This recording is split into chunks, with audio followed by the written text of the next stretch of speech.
Hi friends, మనం మన మెదడులో కేవలం 10% మాత్రమే వాడుకుంటాం. మిగిలిన 90% నిద్రపోతూ ఉంటుంది. ఒకవేళ ఆ మిగిలిన 90% కూడా వాడితే మనం సూపర్ మ్యాన్లా మారిపోతాం అని మీరు ఎప్పుడైనా విన్నారా? లూసీ లేదా లిమిట్లెస్ వంటి సినిమాల్లో ఇదే విషయాన్ని చూపిస్తారు. కానీ సైన్స్ ఏం చెప్తోంది? ఇది నిజమా లేక అబద్ధమా?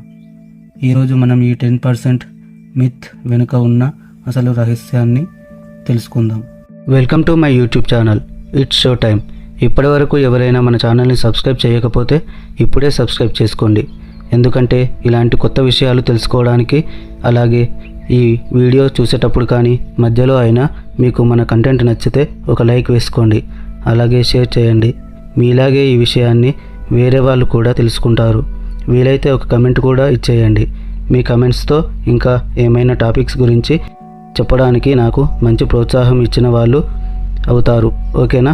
ఇక టాపిక్లోకి వెళ్తే 1819లలో విలియం జేమ్స్ అనే సైకాలజిస్ట్ మనం మన శారీరక మానసిక వనరులలో కొంత భాగాన్ని మాత్రమే ఉపయోగిస్తామని అన్నారు. అది కాలక్రమేణా మారుతూ 10% మెదడు అనే అపోహగా స్థిరపడిపోయింది. సెల్ఫ్ హెల్ప్ గురువులు, సినిమా దర్శకులు మనలోని దాగి ఉన్న శక్తులను తట్టి లేపడానికి ఈ అబద్ధాన్ని బాగా వాడేశారు. ఇది వినడానికి బాగుంటుంది కదా, మీరు ఇంకా గొప్పగా ఎదగగలరు అని చెప్పడానికి ఇది ఒక ఈజీ మార్గంగా మారింది. శాస్త్రవేత్తలు దీనిని ఎందుకు కొట్టిపారేస్తున్నారంటే, ఆధునిక మెదడు స్కాన్లు ఎఫ్ఎంఆర్ఐ చూస్తే మనం నిద్రపోతున్నప్పుడు కూడా మెదడులోని దాదాపు అన్ని భాగాలు ఏదో ఒక స్థాయిలో యాక్టివ్గా ఉంటాయని తెలుస్తోంది. ఎవాల్యుయేషన్ పరిణామక్రమం. మెదడు మన శరీర బరువులో కేవలం 2% ఉంటుంది, కానీ మనం తీసుకునే శక్తిలో 20% మెదడే వాడుకుంటుంది. మనం ఒకవేళ 10% మాత్రమే వాడితే ప్రకృతి అంత ఖరీదైన పెద్ద మెదడును మనకు ఎందుకు ఇస్తుంది? మిగిలిన 90% వేస్ట్ అయితే ఎవాల్యుయేషన్లో అది ఎప్పుడో అంతరించిపోయేది. మెదడు దెబ్బతినడం. ఒకవేళ 90% మెదడు ఖాళీగా ఉంటే మెదడులో ఏదైనా చిన్న భాగం దెబ్బతిన్నా మనకు ఏమీ కాకూడదు.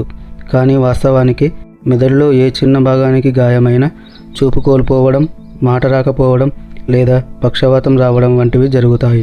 మనం 100% మెదడును వాడుతాం, కానీ ఒకే సమయంలో కాదు. ఉదాహరణకు, మీరు నడుస్తున్నప్పుడు మోటార్ కార్టెక్స్ పనిచేస్తుంది, మాట్లాడుతున్నప్పుడు బ్రోకాస్ ఏరియా పనిచేస్తుంది. న్యూరోప్లాస్టిసిటీ. తెలివితేటలు అనేవి మెదడు పరిమాణం మీద లేదా వాడే శాతం మీద ఆధారపడి ఉండవు.